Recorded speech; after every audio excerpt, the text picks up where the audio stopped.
Hello and welcome to another exciting episode of Smell the Coffee. It is Woman Crush Wednesday, so of course we are gracing your screens. We'll be bringing you entertainment news and of course my favorite, which is bizarre news. Now we have a face here that you probably don't really see much on screen. That's because she's always doing all of the background work. She makes sure that Smell the Coffee is a smooth running machine. I am joined by one of our producers, Michelina Matisse. How are you doing? I'm good, Dana. Thank you for having me. No, thank you for joining us. I'm excited. It's your first time to be here to join me on Smell the Coffee. Usually you are behind the scenes. So how does it feel? It feels out of the norm. Out of the norm? Yeah, it feels out of, like, what am I doing here? But okay. But okay. I mean, we do have quite the exciting show, and I'm excited for you to give me your input on the stories that we're going to share today. All right, let's get it. Let's get it. All right, we will be right back after this short commercial break with, of course, our bizarre news.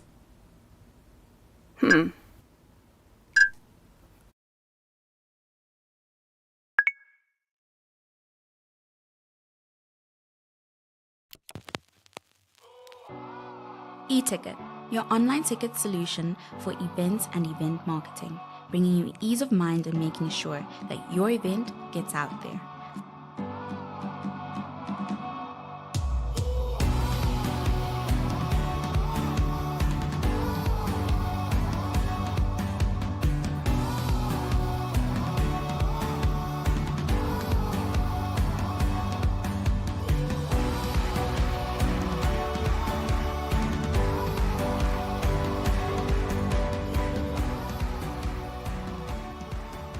For more information, contact events@nmh.com.na.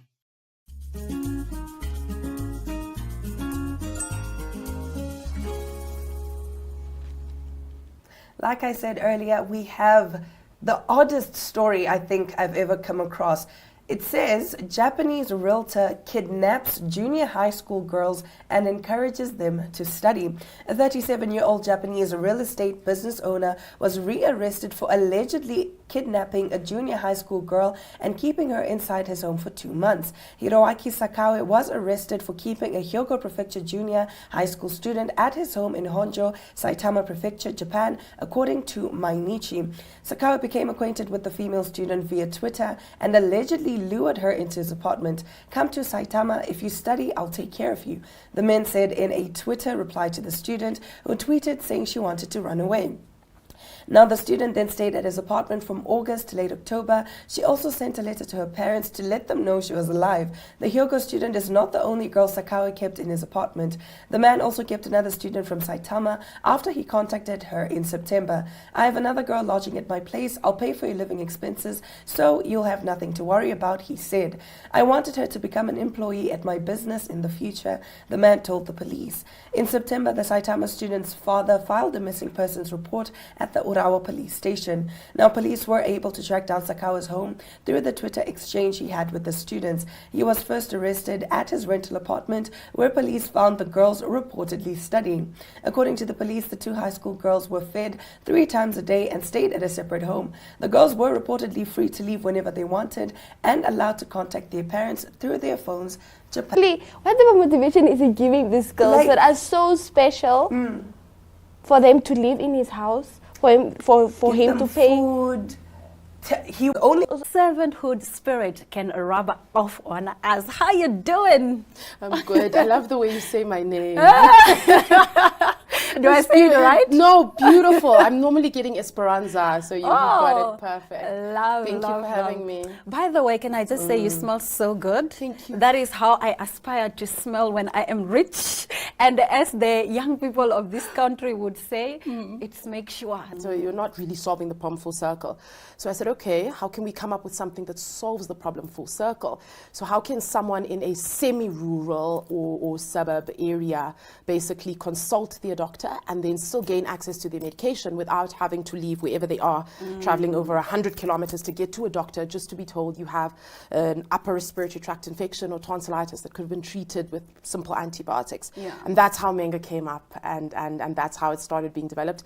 At first, it was difficult because I was told it's not possible. A lot of software developers here and in South Africa also said, look, it's not possible. There's a lot of things that you require. It just looks like a box, but it's not just a box. Yeah. There's a lot of software that goes into it. And so I went overseas and I found my team and they said, yes, it's possible. So we started working on it and we tested it and everything, and it works perfectly. So that's how it started. There's nothing more beautiful than finding like-minded people who just Exactly. bring the dream to life. Exactly. All right. So what are some of the challenges you faced in the creation phase? Firstly, legislation, that's Yeah. very important. You see, there's so much potential in Africa. I won't just talk about Namibia. There's a lot of potential in Africa, particularly when it comes to digital healthcare. There's so much happening outside of Africa already. And I don't like to say we're behind. No, I don't like to use that word. However, there's so much more we can do. We have the innovators. We have the people that think that way. But a lot of the times we tell young people, listen, you have to be creative. You know, you have to create the jobs and things. But when you start doing it, there's so many no's that you get. Yes. A lot of people are like, no, you can't do this. No, this. No, this. No, the policies don't allow. No, the regulations. One of the countries in northern Namibia that we approached for rollout said that no, we won't be able to roll out there because there is a policy from 1961 that prohibits it. Yeah. And I said, but aren't the policies supposed to protect the people and sort of meet the people at their point of need? So legislation was a very, very, very difficult issue that we had to face. And then obviously, like I said now, in terms of development, so we had to find the team of people that understand it and then bring it to life. Because like I said, there are a lot of things. You have to make sure that only the person you prescribe the medication can access the medication. Yeah. You have to make sure that on the opposite end, I can keep track. So if Esperance keeps getting treated for, you know, an STD or whatever the case is, we can keep track of it on the back end. We have the information. We can contact them. We can reach out. So all of the statistics we also needed to be able to capture on the back end. Yeah. Okay. And then, you know, I grew up in an informal settlement. So then I want to find out from you how you know that. However, if you are in an informal settlement, very much steering clear from the word rural. So we're talking about places that have basic connectivity to send a text message. Yeah. So we use a text messaging system. You send a message, you do your consultation with the doctor on call, after which they'll give you access to your medication through biometrics. And through that then with the fingerprint scanning. And if you are in an informal settlement, very much steering clear from the word rural. So we're talking about places that have basic connectivity to send a text message. Yeah. So we use a text messaging settlement, very much steering clear from the word rural. So we're talking about places that have basic connectivity to send a text message. Yeah. So we use a text messaging system. You send a message, you do your consultation with the doctor on call, after which they'll give you access to your medication through biometrics. And through that then with the fingerprint scanning and ID scanning or coding, you can then go to one of our machines and access your prescribed medication. Limited period of time. Okay. Yes. In case I want to call the doctor, Yes. is that provision available? Because now I understand I can send a text, but you know, sometimes I want to hear it from the horse's mouth. Can Yes. I be able to kring you or another doctor and Yes. then get this information? Yes. Okay. So 100%. The only thing is that, you know, in order to have it in a controlled environment, we have then set it up in such a way that we would then have a list of approved doctors on our system. And when basically a patient wants to do a consultation, they'd send a message to a particular number. So it's not just any doctor, no. It's not just any doctor. It must be a doctor that has access to our software on the back end. Okay. Because they need to give you access to the medication on the back end. So it must be one of our doctors, which is obviously an accredited doctor, who then does the consultation. because we are aware that if you say the target population is semi-rural areas and urban areas, or what do you call it, suburbs or informal areas, then you must be aware that not everybody there will have access to internet, right? And that is the conventional method of consultation, usually uses telemedicine, usually uses internet. So that's why we then formed it on the basis of a messaging system. But yes, within urban areas, you can do a call, you can do a video call, you can do all of that. But those things exist. So the intellectual property around this innovation and what makes it so unique is around the fact that after consultation, you can then gain access to prescribed medication in real time. So it's not a locker system, it's in real time. So if somebody, we hope not, but if somebody in any of these areas, gets raped and the next morning they need, post-exposure prophylaxis, they need an emergency contraceptive, all of that in real time, they can consult and access the medication. That's the idea. Okay. Now I have full understanding of the process of consulting with Menga. Now let's talk about, the steps to address, like you've mentioned, digital medicine. Telemedicine rather. Let's talk about the steps and the process, what is being done to address the legislative and policy requirements for telemedicine in Namibia. You did mention that previously, but maybe you can expand more. A little bit on that. Okay, so I won't touch on it too much, but what I definitely will say is, firstly, I am very much grateful to the Ministry of Health, their leaders particularly, because I know when I came up with the idea, they were very open-minded and said, listen, we love this idea. We absolutely love it. Very forward-thinking, and I'm glad I approached them because, obviously you always want to do things right. Yes. You want to be in the good books. So I did approach them and got very positive feedback. The only sort of bottleneck there was that there is currently no legislation, which technically means that there are no rules and laws to govern telemedicine in the country, which is something that as I've mentioned in my posts and the media release and all, that they are actively working on finalizing the legislation, just basically to govern it. Because you must remember, there's a lot of back and forth talk about, is this going to replace human beings? Is it safe? What about data protection? There are all these things. And so there must be legislation around that to govern it, to make sure that in as much as it benefits the people, it protects the people as well. And so, it's very forward thinking, and I hope to hear that the legislation has been finalized soon. But in the meantime, we have started talks already with other African countries for rollout who are a little bit more advanced in terms of legislation and things surrounding telemedicine. I would hope to first launch it here and have it ready for use here, but we wait and see. We wait and see. And with patience come good results. I think a lot of people would agree on that. Doctor, the fastest way for someone to comprehend a message of any type is when it's made or spoken to them or given to them in their native language. Like if you want to say something to me, just tell me in Oshindonga. I will respond immediately. So what is Menga doing to ensure that patients like myself or Thomas at home can access the medication in their local native languages and also can do consultation? Will I be able to, speak to an Oshindonga speaking doctor through Menga? I love that question. So that is actually one of the unique proposition of Menga. The three things: number one, we offer obviously your prescribed medication and consultation in real time, as I've mentioned. The second thing is what you've just mentioned now, is we allow consultation and patients to access medication in their native languages. It's an extension of OSAT Africa. So OSAT Africa is my health foundation, and this is sort of my baby and my organization's baby. And one of the things we have been already doing is educating women about sexual and reproductive health in their native languages. So as an extension of that arm, we said, well, not everybody speaks English. And if you are rolling it out in African countries, it's a bit presumptuous of you to assume that everybody understands English, And if you are going to, for example, give someone medication, you will need to give a disclaimer to say, not disclaimer, but educate them about the side effects. Don't do this, don't do this, don't drink.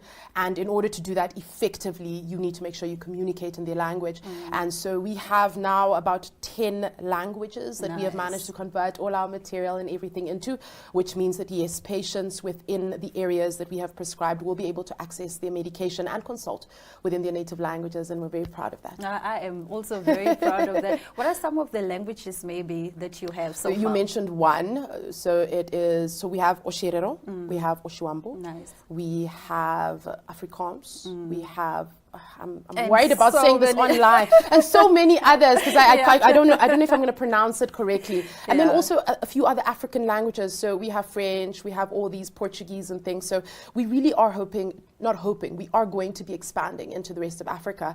Today, actually, we are unveiling in about 6 different African countries. nice. Exactly. So it's absolutely amazing, and we hope to meet the people in a language they understand. Okay.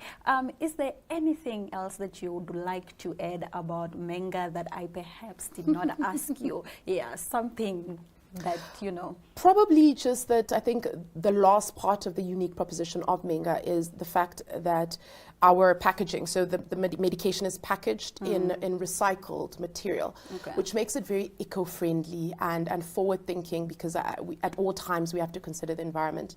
And if you are going to prescribe medication, or whatever the case is, we don't want to be doing a good thing and then doing a bad thing at the same time. Yeah. And so that, I think, is something we're very proud of, because it allows us to protect the environment while protecting the community. Yeah. All right, Doctor, please do stay in the light. Thank you so much for joining us Thank on you. Smell the Coffee, and congratulations on all the work that you are doing. We see you, and we are inspired. Thank you very much. You're welcome. We will be right back. Please do stay with us.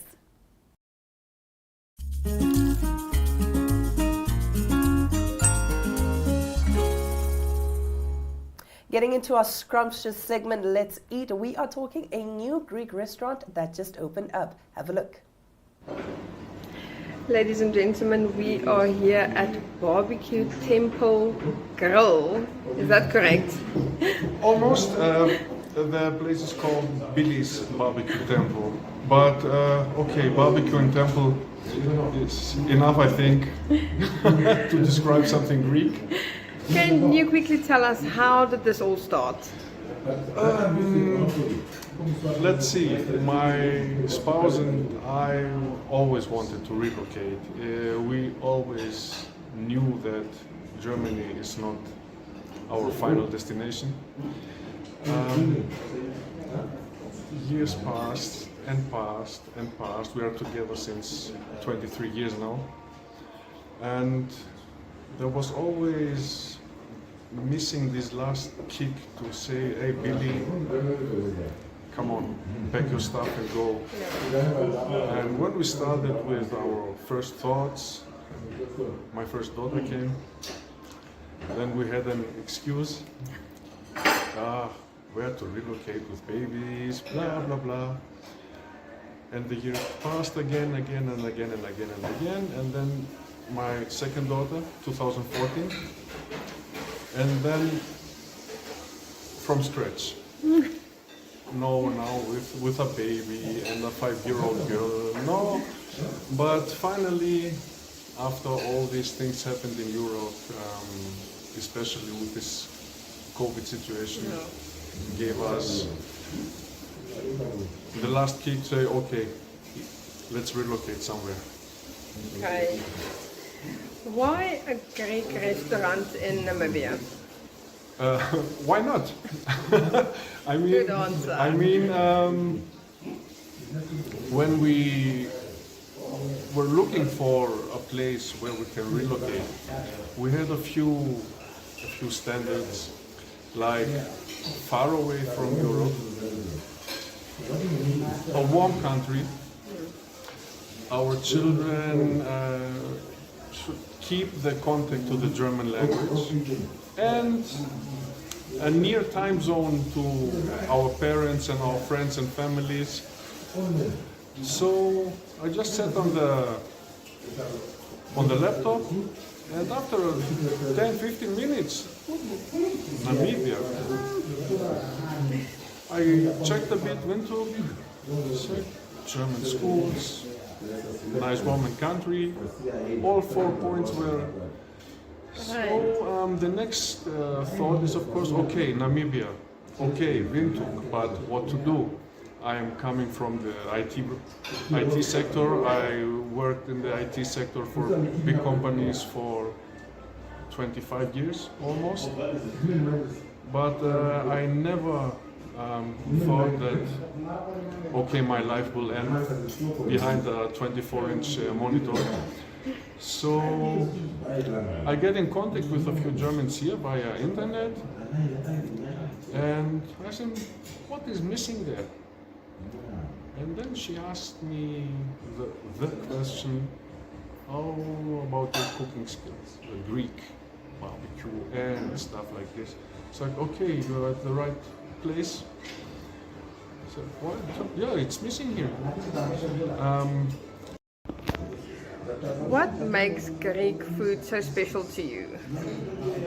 Good question, and there is no short answer on this. It's for me, of course, okay, not that I'm Greek, but for me it's the perfect combination of oil and herbs, especially these two things. The fusion, the blend of all this is unique. First of all, because of the climate in Greece. You can compare, for example, an oregano grown up in Namibia with the oregano grown up in Greece. With all these, for example, my father, one time in a year, there, this is my home place. Oh wow. One time in a year, he goes by himself on the mountain and he's picking up and he's drying it on the flat roof of our house directly at the sea, so the wind also gives the flavor. This is what I want to say. We want to bring diversity in this city, diversity in this country, to show the people that is much, much more than the usual classic stuff. I promise you, we are working hard on opening times, so you can also have your dinner, like I said.